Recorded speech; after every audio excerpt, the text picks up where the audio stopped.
Selamat malam para pendengar setia di seluruh Indonesia di Dongeng Aki Rukman. Selamat mendengarkan dan tetap merdeka. Assalamualaikum warahmatullahi wabarakatuh. Bismillahirrahmanirrahim. Alhamdulillahilladzi anjala sakinata fi qulubil mu'minin liyazdadu imanama imanihim amma ba'du. Bapak, Ibu, dan kawan-kawan sekalian, ternyata kita tadinya mau dibatasi bahwa pada bulan Ramadan ini adalah pandangan-pandangan Islam terhadap program Bangga Kencana. Ternyata lebih berkutat di diskusinya itu pada saat-saat aplikasi operasional. Tidak apa-apa, sama saja. Cuman bahwa Aki ingin mengingatkan, apabila kita terus berkutat di dalam operasional, terus berkutat di dalam petunjuk, terus berkutat di dalam juklak dan juknis, teori, ini kita tidak akan menemukan roh yang sedalam-dalamnya.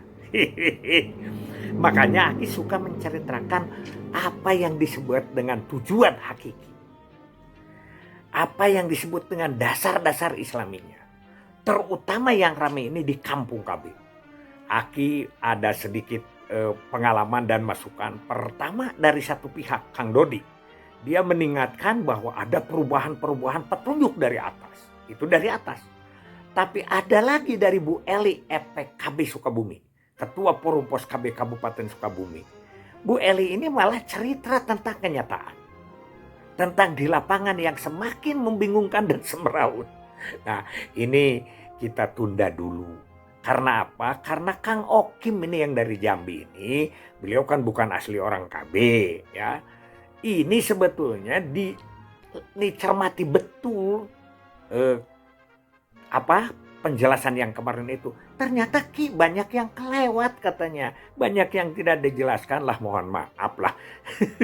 Pertama terburu-buru, kedua memang waktunya dibatasi ya, terbatas. Oleh karena itu, mari kita lanjutkan sekarang. Yang Kang Okim tanyakan ini yang pertama adalah tentang rekayasa pus.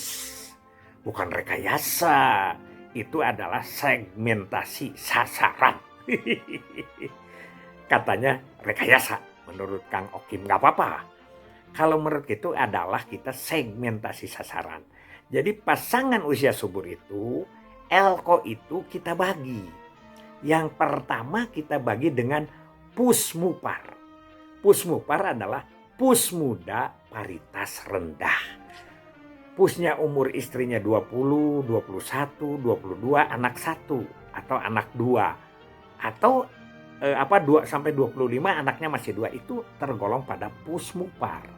Ini sasaran spesifik untuk penjarangan, kan begitu. Tapi kalau sudah 2 sebetulnya kita mengingatkan di situ terakhir. Yang kedua adalah pusmuti.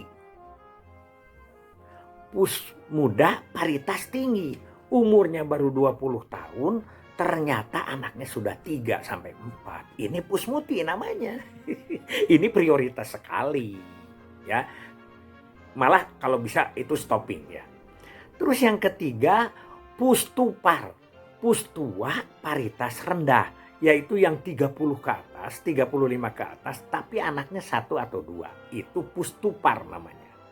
Sedangkan pustuti itu pustua paritas tinggi.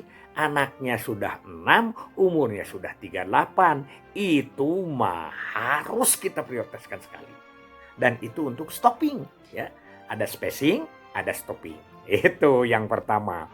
Yang kedua katanya ditanyakan juga tentang itu apa tabel ajeg dan tabel miring.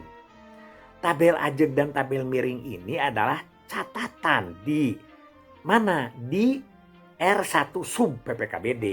Kalau tabel ajeg kan di situ di sub PPKBD itu ada Januari, Februari, misalnya BIC memakai pil itu Januari, Februari sampai Desember.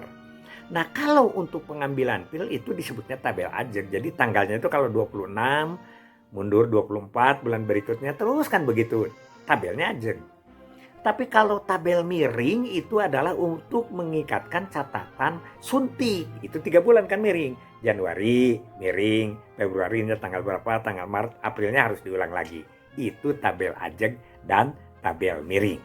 Itu yang ingin Aki sampaikan. Kemudian Ki, bagaimana dengan apa yang disebut GRKS, GEKS, GKKS? GRKS itu adalah Gerakan Reproduksi Keluarga Sejahtera, sedangkan GEKS Gerakan Ekonomi Keluarga Sejahtera, dan GKKS adalah Gerakan Ketahanan Keluarga Sejahtera. Karena keluarga sejahtera itu menurut Aki tulis di beberapa tulisan bahwa keluarga sejahtera itu syaratnya bebannya jangan terlalu berat, ekonominya harus kuat, ketahanannya harus mantap. Ingat, gerakan itu cirinya ada 4. Diikuti oleh orang banyak, di banyak tempat, berlangsung lama, dan tumbuh atas inisiatif sendiri. Kemudian dari situ kita membentuk indikator keluarga.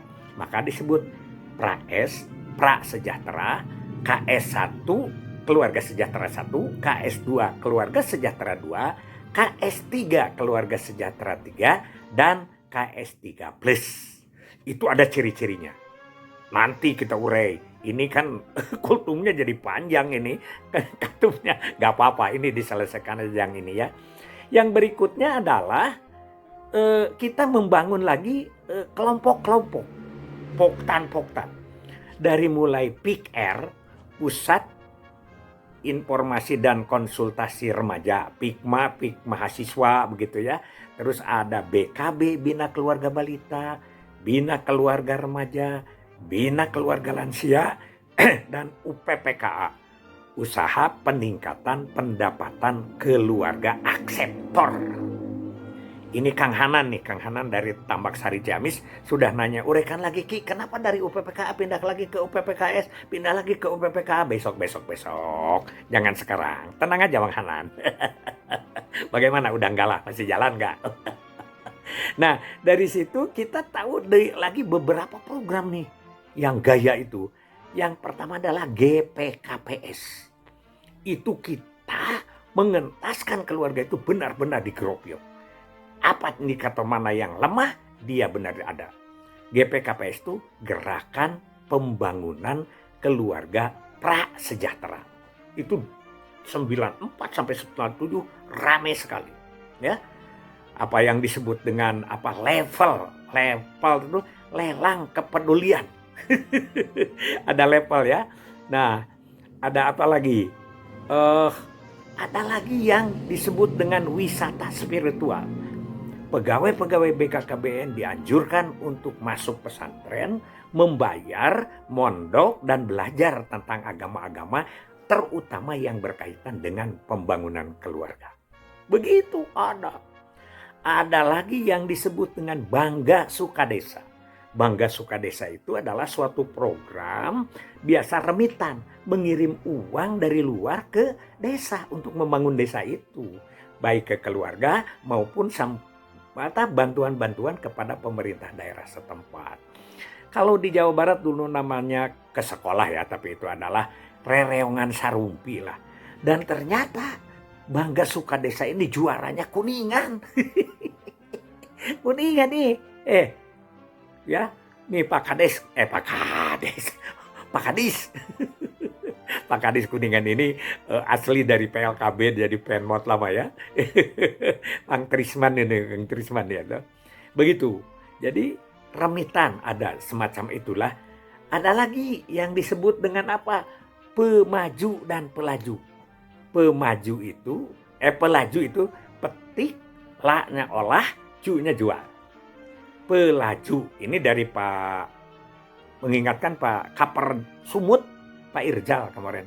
Pak Rukman ada lagi tuh pelaju dan pemaju. Iya, Aki sudah agak lupa. Tapi artinya ingat Pak Irjal ya, Pak Irjal ya. Kemudian ada pemaju, petik, kemas, jual. Jadi dikemas sedemikian rupa ya. Bagaimana supaya produksi kita ini menjadi produksi yang unggulan. Hebat dulu, hebat. Hebat kita itu. Sampai sekarang harus hebat terus ya. Ya, apalagi ya? Ya di data ada dalap, pengendalian lapangan, ada datin, ya ada korlap, koordinator lapangan, ada korop, koordinator operasional itu yang dikirim dari Jawa Tengah, Jawa Timur kemana gitu ya, ditukar-tukar dan lain sebagainya, banyak sekali. Nanti Aki ini rada lupa ya. Korop, koordinasi operasional itu banyak sekali lah apa istilah kia. Jadi kalau Pak Irjal, Pak siapa, oh itu tidak selesai, ya tidaklah, tidak bisa. Mungkin harus satu buku kita itu. Tapi ini pengetahuan aja. Karena katanya ini juga dongeng kita di rumah baca PLKB tadi sudah nelpon ke Aki, harus dilanjutkan. Mungkin baru April itu biasa kan, kalau pusat itu kan kalau sudah ada anggaran dan lain sebagainya, insya Allah. Bukan itu saja kita selalulah untuk berbagi saja ya, tidak terlalu berpikir kepada kesana. Kemudian Aki tambahkan dari Kang Dede Rusyono, Derus ini si Kang Derus, pensiunan sekdis ya. Beliau menulis di mana-mana, di Radar Cirebon, di mana dia menulis sekarang, bagus sekali. Sekarang jadi sekretaris Juken Kuningan ya. Pak Dede Rusyono ini mengingatkan ada 4 pemberdayaan di keluarga ini Ki, selain Baiti Janati itu. 1 tempat berkumpul, ya, 2 tempat berbagi, 3 tempat berbagi berbagi interaksi dan pemberdayaan. Itulah Aki agak sedikit pakai catatan. Karena memang agak lupa-lupa. Kalau yang biasa-biasa ada di Aki sudah aja lanjut lah gitu. Ini kelihatannya sudah 11 menit. Terlalu lama. Billahi fisabilillah. Wassalamualaikum warahmatullahi wabarakatuh.